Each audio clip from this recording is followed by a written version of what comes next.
lately, thinking about the good things to come. And I believe it could be something good has begun. Oh, I've been smiling lately, dreaming about the world as one. And I believe it could be someday it's going to come. 'Cause out on the edge of darkness, there rides the peace train.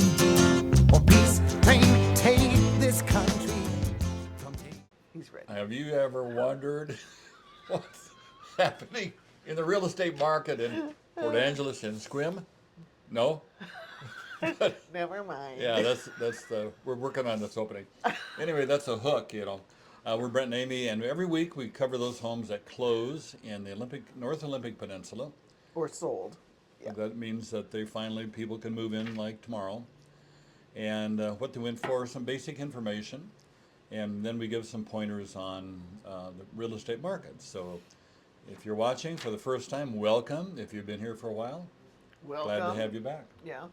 We're Brent. Did you say who we are and where we work? I don't know. We're Amy and Brent, or Brent and Amy Powell, and we're with Brokers Group Real Estate Professionals out of Sequim, Washington. And we're going to tell you the homes that sold this week. How's that? And normally we film in a different place, but this morning we're in the mid-30s, and that's just a little chilly for us. We do have a heater in here, so we're in the dome. So if you ever come visit us, and we hope you do, let us know ahead of time. don't just come. But that would be weird. We can spend time in the bubble. Yeah, we call the dome, the bubble, or moon base, whatever. But it's a great little thing we have in our front yard. We got a great view, as you can see there, which we enjoy a lot. So this week we are a little bit early on our filming because it's Thursday. Normally we're Saturday filming. And Logan is going out of town because he has an event he has to go to. And he's going to go through the snow and over the woods and all that stuff. And he's going to party over there. It's a birthday party of his friends. Okay. We'll start in Port Angeles. And let's see what we can do with this. The first house is on 33 South Maple Lane in Port Angeles. It's actually in Four Seasons Park, which if you know the S-curves, it's right there. Listed originally at $324,000, it sold for $311,000. It's a 3-bedroom, 1 3/4 bath home of 980 square feet, so not huge, on 0.27 of an acre, and it was built in 2012 and had a territorial view. Me? Yeah, I'm next? yeah, Okay. you're next. The next one is in also Port Angeles, 2002 Leisure Lane. It's a manufactured home. We know this home well. It was originally priced at $475, sold for $425. 3 bedrooms, 2 baths, 1 half bath, 1 half bath. 2,225 square feet, 1 full acre.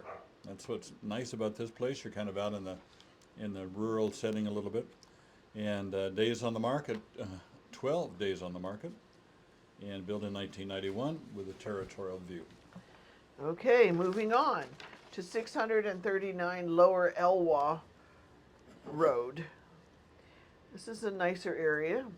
It's listed for $595,000 originally, and it's sold for $578,000.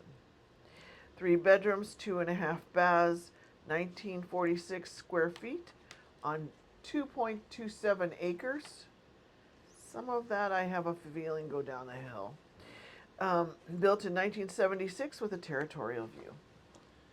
Okay, next one is 990 Madrona Way in Sequim. No, we've moved on to Sequim then.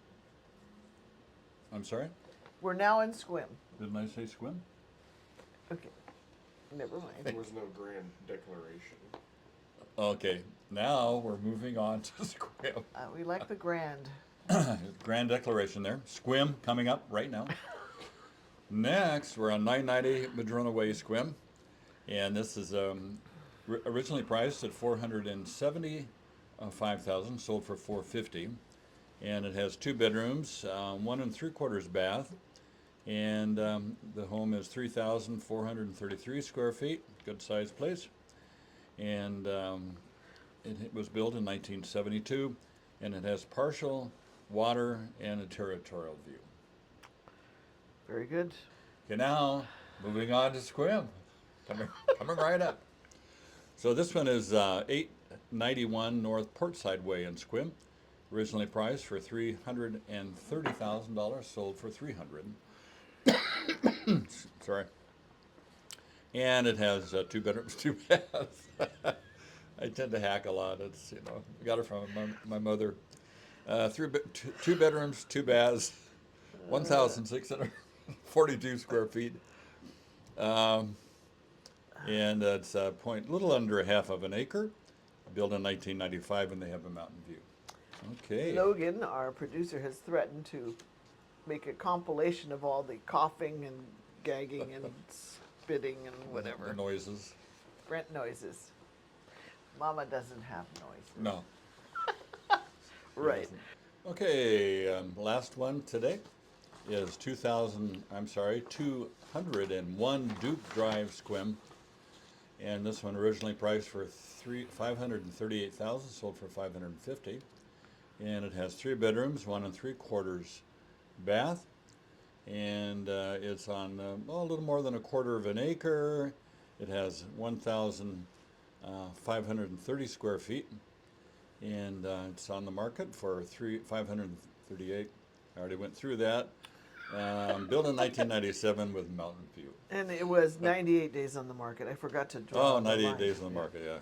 We're working with trying to get a new format here, Yeah. switching over. So, So, yep. anyway, That's the it. truth. We did have almost this, we had 5 homes. When was that, about a year ago? So that's not a lot, things When 5 homes of what? that were closed in a week. Oh, I don't So know. actually, it's not a full week, so we'll pick up the ones that, as much as we can next week, that we weren't able to pick up this week, so. And then did a little survey, and for active homes on the market, Sequim has 52, and Port Angeles has 52. So not much of a choice. They'll be in the hundreds in the summer. Yeah, so we're just, we've got several of you, our clients, looking, but just kind of waiting for the right place to pop up, so hopefully Yeah. more will come on the market. Generally, April is one of the busiest real estate months of the year. May, people picking up their plans, getting ready to make a move in the summer, especially if they have kids in school. Yeah. So we thought we'd talk about something that we come upon occasionally. You want to explain what that is? Well, it's working out your relationship with your realtor. And sometimes this is an example that has come up this week with one of our buyers in there selling a house somewhere else. But communication is vital. She felt like there was no communication, which apparently there was not, and wanted to change things about the listing, had questions about the listing, and it was like the agent had ghosted her.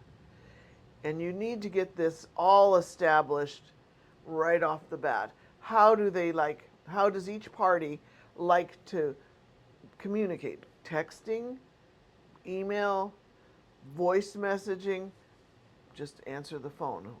Are there certain hours your agent's going to work? These are all things that are good to have a conversation of. Did you want to? Yeah, so what do you do if, let's say you are a seller in this case, if your agent is not available? They don't answer your calls, they don't respond to your text, they don't respond to your emails. And you have an active listing. And you have an active listing and things maybe need some adjustments, you need to talk to them. So the first thing you do before you become a little more aggressive is you discern and find out if they're okay. Because things do come up regularly, and especially if you have an agent that's, well, it's across the board. The younger people have families, they have vacations, all kinds of things happening. Your older agents like Amy and me, we have other issues that we deal with that periodically take us offline. You know, I had a full week a while back that I was in the hospital. Not that whole time, but there was, you know, things going on. Well, you had your ankle rebuilt. Yeah, I had my ankle. Or not ankle, your arch. Yeah, you know, different, way too many. And so I actually, this is kind of a sideline, but I have a friend who is a year and a half older than me. He's had no surgeries.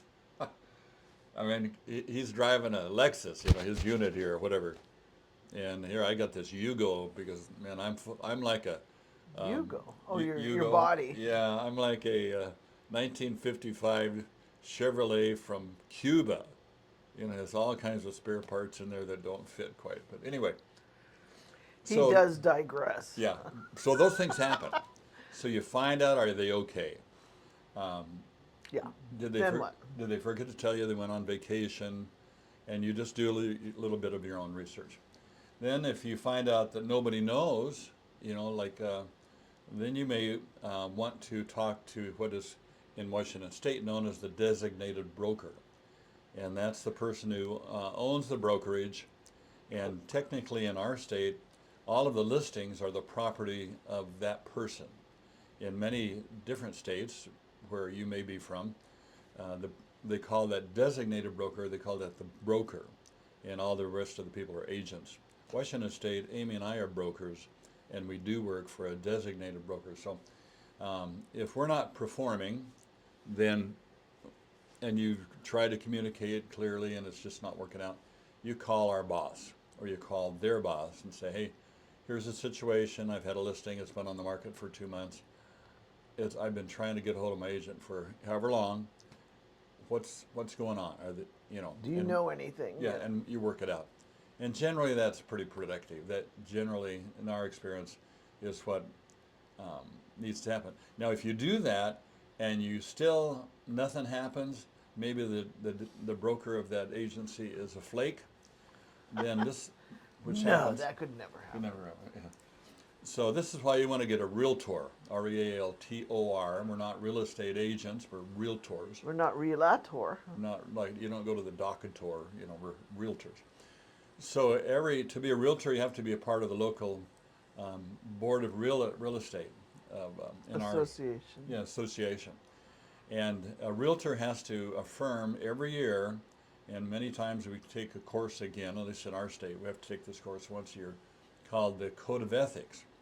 And it sets a higher standard, and which would include somebody not doing their job. So it's possible to file a complaint with the local board of realtors, and that gets everybody's attention all of a sudden.